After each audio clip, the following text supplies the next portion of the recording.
Vamos a ver ahora la parte de pares craneales, ¿ya? Bien, comenzamos con el primero. El primer y el segundo par, recuerden, nacen por encima de lo que viene a ser la protuberancia, o sea, propiamente nacen en el mesencéfalo, ¿no? Entonces, el independiente es el primer par, el tracto olfatorio, ¿ya? Recuerden, el primer par o tracto olfatorio es un par craneal exclusivamente sensitivo y es tan independiente que la vía olfatoria, acuérdense, la vía olfatoria no pasa por el asesor del cerebro, ¿no? ¿Quién es el asesor del cerebro? El tálamo, que es la vía sensitiva que no pasa por el tálamo, es la vía olfatoria, ¿no? Es muy independiente. Recuerden que el nervio olfatorio va a originarse a través del estímulo de la mucosa olfatoria en el techo de la cavidad nasal. Recuerden que las fibras atraviesan la lámina cribosa del hueso etmoides, ¿no? Luego tenemos el segundo par, básicamente es el óptico, este sí muy importante. La vía óptica completa la vamos a ver en oftalmología, pero recordar que la vía óptica va a ser el aferente de dos reflejos, netamente sensitivo también, ¿no? Pero es el aferente de dos reflejos, el reflejo de acomodación y el reflejo fotomotor. Entonces, cuando uno acerca un cuerpo hacia la vista, los ojos convergen, ese es el reflejo de acomodación. Y cuando uno pone la linterna, la pupila hace miosis, ese es el reflejo de fotomotor. Convergencia, acomodación. Miosis, fotomotor. ¿Quién da esas dos respuestas eferentes? El tercer par craneal. Acuérdense, el tercero es el eferente. O sea, ¿cómo entró el estímulo? Con el segundo par, tanto en la linterna como en la acomodación. Porque estoy viendo, estoy mirando. En cambio, el eferente, la respuesta el tercero. El tercero es el que hace la acomodación y también hace la miosis, ¿no? Como respuesta eferente, ¿no? Cuando se lesiona el nervio óptico, que como estamos viendo acá, se lesiona el nervio óptico, se produce una anopsia del mismo lado, ¿no? Si se lesiona el nervio derecho, hay una anopsia del lado derecho. No veo el campo, todo el campo del lado derecho. Y esta estructura, acuérdense, que cruza, ¿no es cierto?, las ramas nasales de la vía óptica, se llama el quiasma óptico. Y el quiasma está relacionado con la silla turca del hueso esfonoides, donde está descansando la hipófisis. Por eso un tumor de hipófisis comprime el quiasma óptico. ¿Y qué tipo de hemianopsia produce cuando se comprime el quiasma? Hemianopsia heterónema. Entonces, si yo tengo acá los dos ojitos y uno de ellos no ve nada, esa es una anopsia monocular. Del mismo lado, ipsilateral, que se ha lesionado el nervio. Acá es lesión del nervio. Y el nervio está por encima del quiasma, por eso se llama porción prequiasmática. ¿Quién conforma la región prequiasmática? El nervio óptico. Y nos da su lesión anopsia ipsilateral. Si se comprime el quiasma, nos va a dar una hemianopsia. Hemianopsia heterónima. Hemianopsia heterónima. Bitemporal, porque lo que no se ve es el campo visual temporal, por eso le llaman mirada tubular, porque solo veo el centro. Lo de afuera está apagado. Hemianopsia heterónima bitemporal. Entonces, ¿cómo se vería? Parto por la mitad y la parte externa, la parte temporal del campo visual. Esa es la hemianopsia heterónima bitemporal, lesión del quiasma, ¿no? Lesión del quiasma. La parte externa de ambos campos visuales está alterada. En cambio, si se lesiona la porción retroquiasmática, o sea, por detrás del quiasma. ¿Quién está detrás del quiasma? Las radiaciones ópticas. El cuerpo geniculado lateral, que participa en la vía óptica, o la corteza visual. ¿Quién es la corteza visual? El lóbulo occipital, el área 17, 18, 19 de Brodmann. Área 17, 18, 19 de Brodmann es el área visual. De ahí es el centro nervioso, en el lóbulo occipital. Área 17, 18, 19. Entonces, radiaciones ópticas o cuerpo geniculado lateral o corteza es la región retroquiasmática. Y si se lesiona cualquiera de esas partes, lo que se va a producir es esto, ¿no? O sea, uno de los campos visuales que se lesiona es el temporal y del otro es la parte nasal. Por eso se llaman hemianopsia homónima. Pero es contralateral a la lesión. O sea, si no veo este lado temporal y este lado nasal de este ojo, entonces, ¿qué lado es este? Derecho. ¿Dónde está la lesión? En el lado izquierdo de la vía óptica. O sea, se ha comprometido la radiación óptica derecha, ¿no? Si se lesiona el lado izquierdo. Entonces, miren en la imagen, ¿no? Entonces, lesión prequiasmática, anopsia. Lesión del quiasma, hemianopsia heterónima. Región retroquiasmática, hemianopsia homónima. ¿Ya? Son las lesiones que se pueden dar del nervio óptico, que es el segundo par craneal.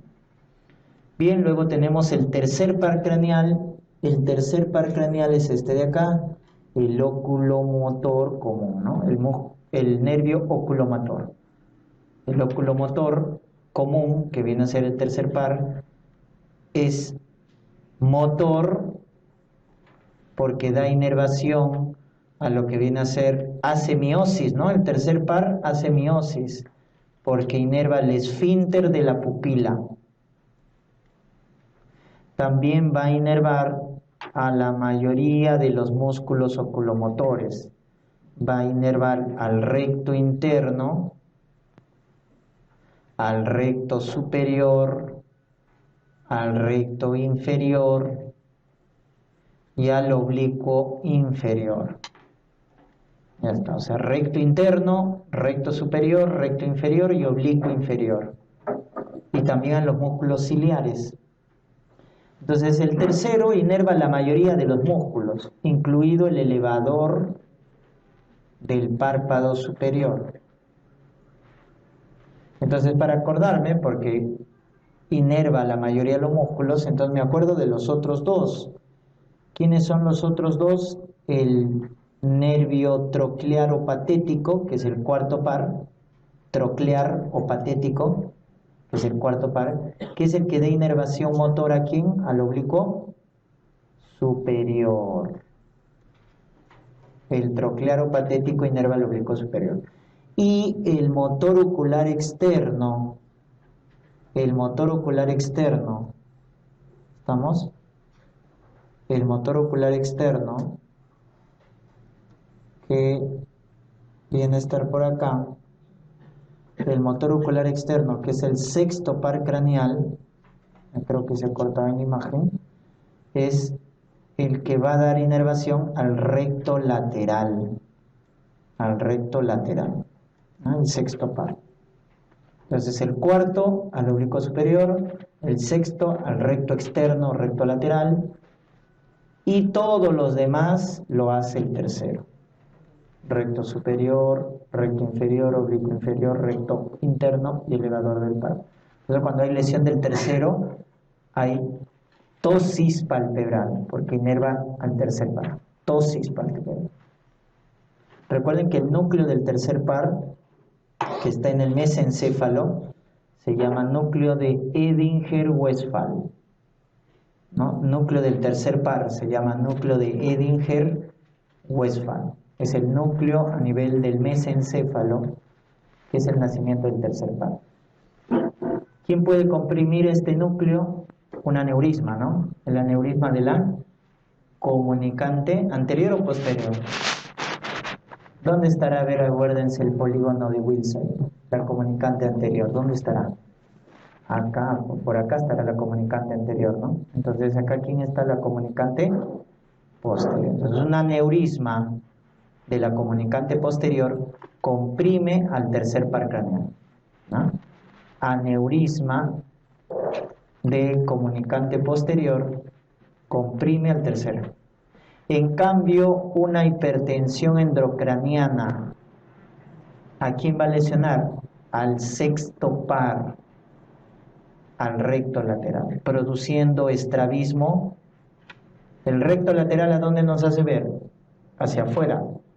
Si se altera, el ojo se va hacia adentro. Estrabismo convergente. Estrabismo convergente, ¿no? Entonces, ese viene a ser la lesión en el caso del sexto por hipertensión endocraniana y en el tercero por un aneurisma de comunicante posterior. ¿Qué se va a producir cuando hay un aneurisma de la comunicante posterior? Midriasis. Como ya no va a haber la esfínter de la pupila se agranda, ¿no? Y va a haber una midriasis. Muy bien. Es el eferente, hemos dicho, del reflejo fotomotor. Acá está, el eferente del reflejo fotomotor y de acomodación es el tercer par. Es el eferente, el reflejo fotomotor y de lo que viene a ser el reflejo de acomodación.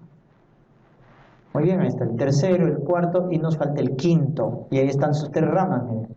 ¿Cómo se llama el ganglio del quinto? El ganglio del tercero se llama ganglio ciliar, por si acaso. Muy bien, el ganglio del quinto se llama ganglio de Gasser. Ese es el ganglio del quinto, ganglio de Gasser.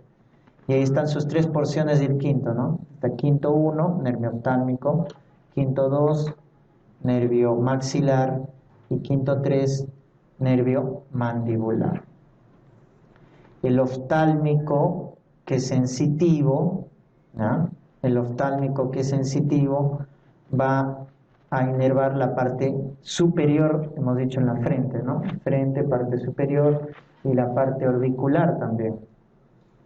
Quinto 2 maxilar y quinto 3. El quinto 3, el quinto 1, recuerden, es sensitivo, el quinto 2 también es sensitivo, pero el quinto 3 es sensitivo y motor.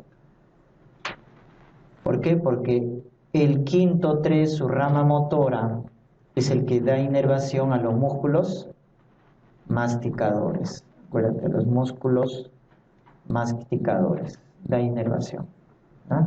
Entonces, si me preguntan quién da inervación sensitiva a la cara, a los senos paranasales,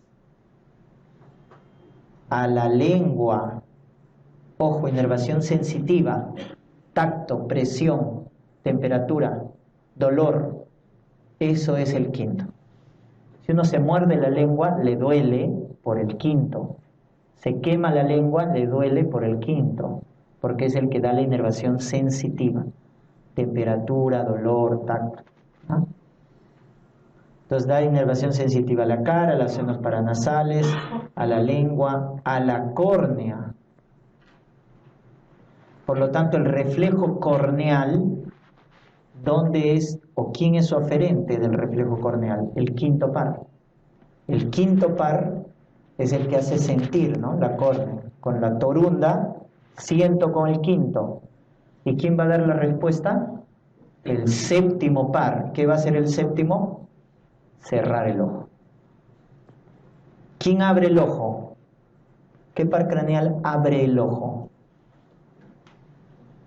El tercer párpado, porque es el elevador del párpado. ¿Quién cierra el ojo?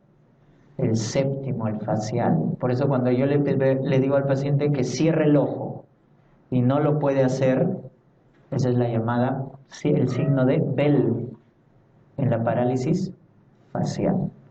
Entonces el facial cierra, el tercero abre. Y acuérdate que el aferente del reflejo corneal es el quinto par, porque es el que da la inervación a la cara, a los senos paranasales, a la lengua, a la córnea, y es el que tiene su núcleo en todo el tronco encefálico. ¿Cuál es el par craneal cuyo núcleo está en el mesencéfalo, puente y bulbo? el quinto par, es el más grande. Su núcleo está en todo el tronco encefálico, ¿no? Acuérdense su ganglio de Gasser, ¿no? Su ganglio de Gasser. Muy bien. Entonces, y la parte motora va a los músculos masticadores, ya hemos dicho temporal, macetero, pterigoideos, y también a unos músculos, en este caso del yoides, miloioideo, el miloioideo y el vientre anterior del digástrico también son inervados por el quinto par. Entonces, músculos masticadores, miloioideo y vientre anterior del digástrico, y un músculo del oído que es el músculo del martillo, ¿no? De ese huesecillo, del martillo. Ahí está. Esos cuatro son dados su inervación motora por el quinto 3, la parte motora. Músculo del martillo, vientre anterior del digástrico, miloioideo y músculos masticadores. Ya vimos el sexto, que es el motor ocular externo. Ahora vamos al séptimo. Estos nacen del surco bulbo protuberancial. ¿Quién nace del surco bulbo? El séptimo. Y el que nace del ángulo ponto cerebeloso, el octavo. Nace en el ángulo ponto cerebeloso, el cócleo vestibular. Ya está. El facial. El facial tiene inervación sensitiva y tiene inervación motora. ¿Sensitiva para quién? Para las glándulas lagrimales, para las glándulas submaxilar y sublingual. Inervación sensitiva para lo que viene a ser la lengua. Acuérdense, los 2/3 anteriores de la lengua. ¿Quién recoge el gusto? El facial, a través del nervio cuerda del tímpano. El nervio cuerda del tímpano recoge la información gustativa de los 2/3 anteriores de la lengua. Gustativa. ¿Estamos? Eso hace el nervio facial, y su parte motora, los músculos de la expresión facial, los músculos de la mímica, el orbicular del ojo, el orbicular de la boca, los huesos nasales, el risorio, el buccinador, etc. ¿no? Entonces, ojo que en las glándulas lo que hace el séptimo par es una inervación parasimpática, ¿no? Inervación parasimpática. Igual que el tercero. ¿Cuáles son los nervios craneales que dan inervación parasimpática? El tercero, porque hace miosis. El séptimo, porque inerva la glándula lagrimal, submaxilar, sublingual. El noveno, el glosofaringio. ¿A qué glándula inerva el glosofaringio? ¿Dónde está el glosofaringio? Acá está el noveno. Tiene también inervación parasimpática. ¿Para qué glándula? La glándula parótida. Acuérdense que el facial atraviesa la parótida, pero no la inerva. El que inerva la glándula parótida es el glosofaringio. Inervación parasimpática la glándula parótida. Y el glosofaringio recoge el gusto de la lengua de las papilas caliciformes, ¿no? ¿Se acuerdan de la B de la lengua en la parte posterior? O sea, del tercio posterior. El gusto del tercio posterior de la lengua es recogido por el nervio glosofaringio. Los 2/3 anteriores del gusto, facial. Tercio posterior del gusto, glosofaringio. Volvamos al facial. El ganglio del facial, acuérdense, es el ganglio geniculado. El ganglio geniculado es el ganglio del facial, ¿no? En su parte intracraneal da inervación sensitiva y en su parte extracraneal da inervación motora. ¿Por qué agujero sale el facial? Por el estilo mastoideo. Acuérdense eso, porque se van a acordar en parálisis facial. Entonces el séptimo protruye hacia afuera por el agujero estilomastoideo. Da inervación parasimpática a la glándula lagrimal, submaxilar, sublingual, recoge los 2/3 anteriores del gusto por el nervio cuerda del tímpano y da inervación motora a los músculos de la mímica y al músculo del estribo en el oído. Por eso el reflejo estapedial se altera cuando hay parálisis facial. El reflejo estapedial, ¿no? El músculo del martillo, habíamos dicho, lo da el trigémino. El músculo del estribo, lo del facial, ¿no? Acuérdense de ese dato. Y es el eferente de quien, como hace músculo de la mímica, es el eferente del reflejo corneal. Es el que cierra el ojo. El facial es el que cierra el ojo en el reflejo corneal.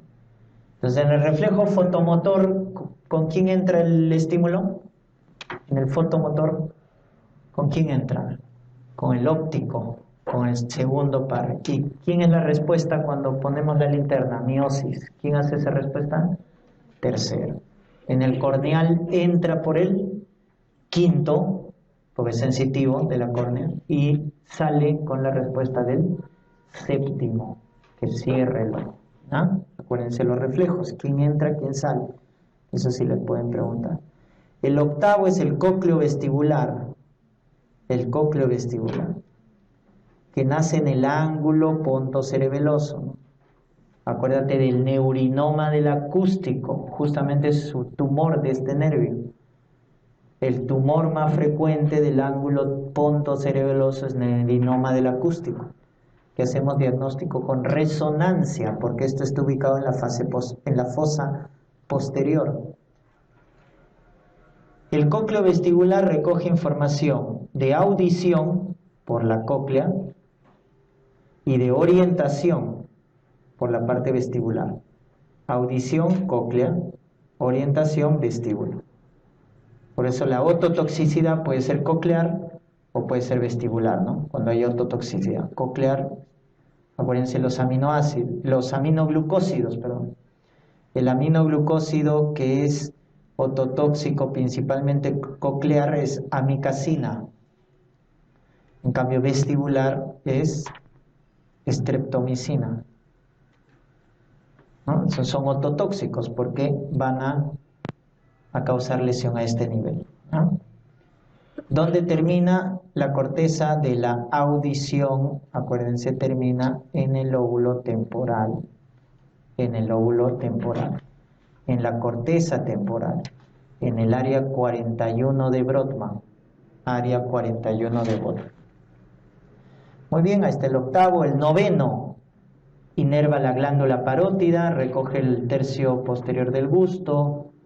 El nervio glosofaringeo recoge información del seno carotídeo, para regular, hemos mencionado, los niveles de oxígeno a nivel de la sangre y del cuerpo carotídeo también, ¿no? Del cuerpo carotídeo.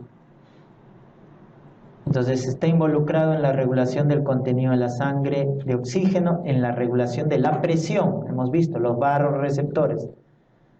Entonces el seno carotídeo, su información es recorrida por el glosofaringeo, ¿no? Por el glosofaringeo. Eso es su parte sensitiva. Y su parte motora del glosofaringeo, ¿qué es lo que hace? Inerva los músculos de la faringe que participan en la deglución. Uno de ellos es el estilofaringeo. El estilofaringeo. ¿Estamos? Otro de ellos es el estilogloso. El estilogloso. Y el constrictor superior de la faringe. Constrictor superior de la faringe. Ahí están los tres. Estilofaringeo, estilogloso y constrictor superior de la faringe, ¿no? Esa es la parte motora, ¿no? Del glosofaringeo. Luego tenemos, está el 9, el 10, el vago. Este es el de las vísceras, pues, ¿no? La inervación parasimpática de las vísceras. Es el cardio neumogástrico. Cardio, inervación parasimpática del corazón. Cardio. Neumo, pulmón. Es el responsable del reflejo tusígeno. Y gástrico, tubo digestivo, ¿no? Todo el tubo digestivo. Reflejo nauseoso, es vago. Reflejo tusígeno, reflejo nauseoso, es vago. También participa en la fonación, porque acuérdate que el vago da como rama los nervios laringeos. El laringeo superior, el laringeo inferior o recurrente, nacen del vago. El que da la inervación a la laringe es el vago. Entonces también participa en la fonación, ¿no? Reflejo nauseoso, reflejo tusígeno, fonación y la inervación parasimpática de las vísceras.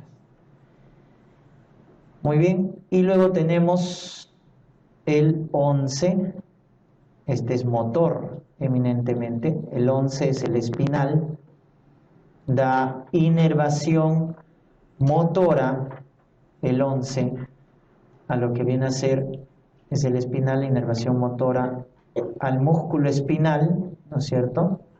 Al músculo espinal a nivel de la región occipital, al músculo espinal accesorio, da inervación al trapecio y también una parte al esternocleidomastoideo, ¿no? El nervio espinal. Por lo tanto, la inervación del cuello, acuérdense, inervación del cuello, trapecio, esternocleidomastoideo, va a cargo del 11, va a cargo del espinal. Recuerden, el trapecio eleva los hombros, el esternocleidomastoideo mueve la cabeza, ¿no? Gira la cabeza. Entonces, eso está a cargo del 11avo parte, del espinal. Y el 12 es el hipogloso, el 12, que es el motor de la lengua, el motor de la lengua, es el que pone en movimiento a la lengua. Inerva tanto los músculos intrínsecos como extrínsecos de la lengua, excepto uno, ¿qué músculo no es inervado por el hipogloso? El palatogloso. El palatogloso no es inervado por el nervio hipogloso, el 12avo par. Ya está. Entonces la lengua está bien inervada, ¿no? Si uno le duele la lengua, ¿qué nervio está participando? Dolor de la lengua, se quema la lengua. ¿Quién da inervación sensitiva a la lengua? El quinto par. ¿Quién recoge el gusto de los 2 tercios anteriores? Facial. Tercio posterior, glosofaringeo. ¿Y cómo movemos la lengua? Con el hipogloso. Ya está. Muy bien, eso entonces son los pares craneales.